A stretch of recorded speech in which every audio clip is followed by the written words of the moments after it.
It's Phil Cooper here, head teacher of Brough Community Primary School. I am going to try and show you the most powerful app in the G Suite range of apps that you can use, and of course it's called Google Docs. It might just seem like a glorified word processor, but it is so much more, and I'll try and be as concise as I can, but I will only scratch the surface of this amazing doc, of this amazing app. So here I go. I'm going to go straight to Docs from my bookmarks, and it takes me into Google Docs, and I don't necessarily open anything other than a blank document. Click on that, and you've got an online word processor. Is that it? No, that's not it. Type away. Hi, my name is... And look, it's starting to predict for me. You can turn that off.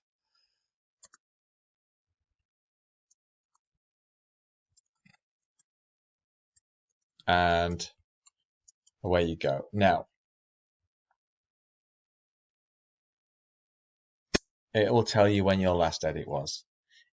Here's a cool thing. If you click inside your untitled document, it will automatically adopt the name of the first line that you've typed as the title. It's brilliant. Watch me as I type, and keep an eye up here where it says saving. Google Docs saves automatically. Yes, every single keystroke is saved for you. No more, Mr. Cooper, I've lost my doc. I can't find my Word document. Google Docs saves it all for you. If you're working through Google Classroom, the doc will automatically get saved in the Classroom folder. You can just click here and you can move around your doc to wherever you need it to be. No problem at all. Where to go now? There's so many different features. It's got all the standard stuff. You can highlight stuff. You can change font. You can change font size really easily. You can center things. You can insert your bullet points. Where am I? Here we go. Etc.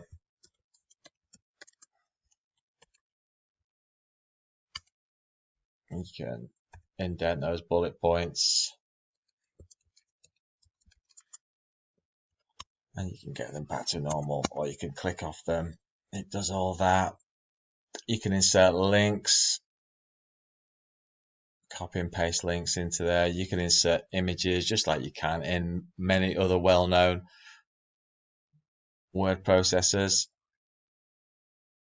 A cool thing you can do here though is you can, and this is really useful if you're working at home, if children have done work in books and they're on Google Docs and you want to upload an image, then you can tell them to upload it in a doc. Just hover over image, go over to camera.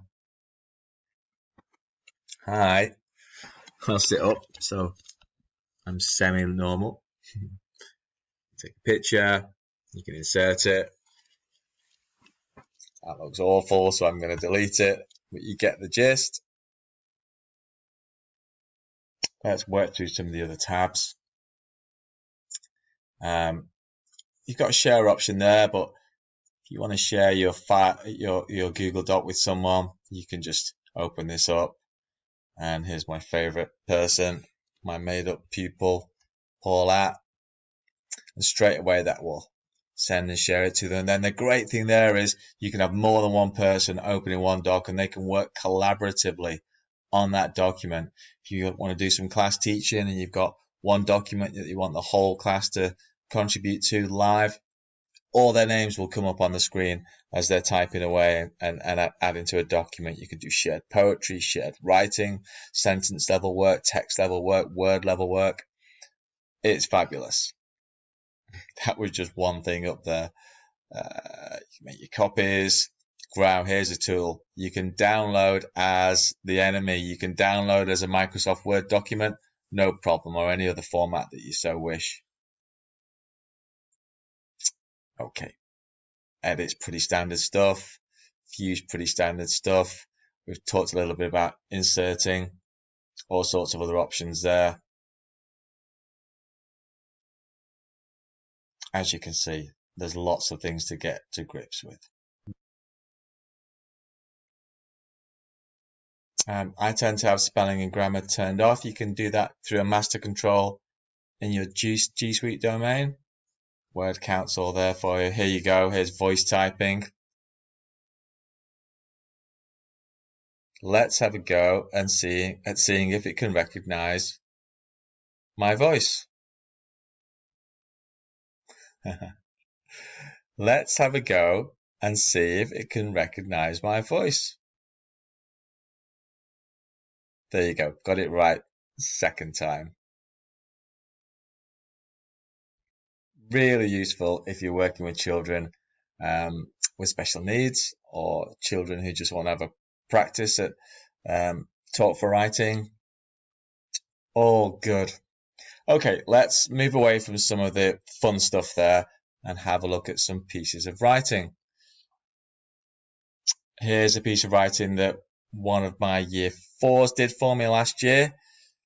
The lovely pebble in my pocketbook, a narrative based on that. You can see some sections highlighted here. Brilliant feature in Google Docs is that you can just highlight work, just highlight the word, and the plus sign comes up, and you can make a comment. It's an adjective. Let's say it was a good adjective. And in that comment goes. And then you can enter into a dialogue with pupils.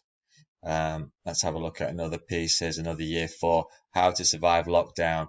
And this pupil here, I've made some comments here, and as you can see, the pupil has commented back, and you can keep going on that. And you can set Google to update the pupils when comments have been made. What the pupil can also do is called resolve. They can resolve a set of comments so that they disappear. I like to keep them up there though, so that the pupil's got a dialogue with me throughout the piece of writing. That's back to the original. Let's go into this one. Here's a maths lesson, and this was set through Google Classroom, and lots of instructions on here, but then questions for the pupil to do, and you can add your own marking on there. And when the pupil turns it in, you can give that piece of work a grade. Here's a fabulous feature on Google Docs, and honestly, we are just scratching the surface. Here it says last edit was made. If you click on where it says edits, then you'll see the history of the edits. Now, if you're looking for evidence of editing and improving on a document, a typed document, just like you can see on a written document with strikeouts, let's go back to the pupil's work look, and you can dial up previous versions of the Google Doc and look at where the pupil has made changes and alterations. It will show you the edits up there. It is such a powerful tool that it will show you previous versions of documents. Let's have a look at this one. Let's have a look at this, the full history.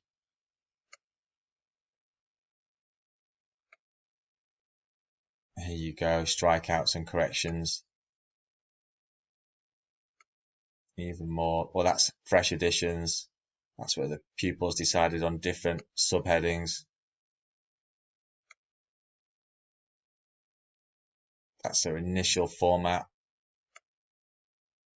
and their original title.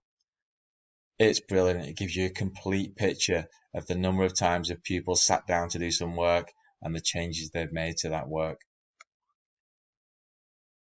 So that's a brief introduction, just 10 minutes on Google Docs. It is such a powerful tool and there is so much more to it. But that's all I think we need for now.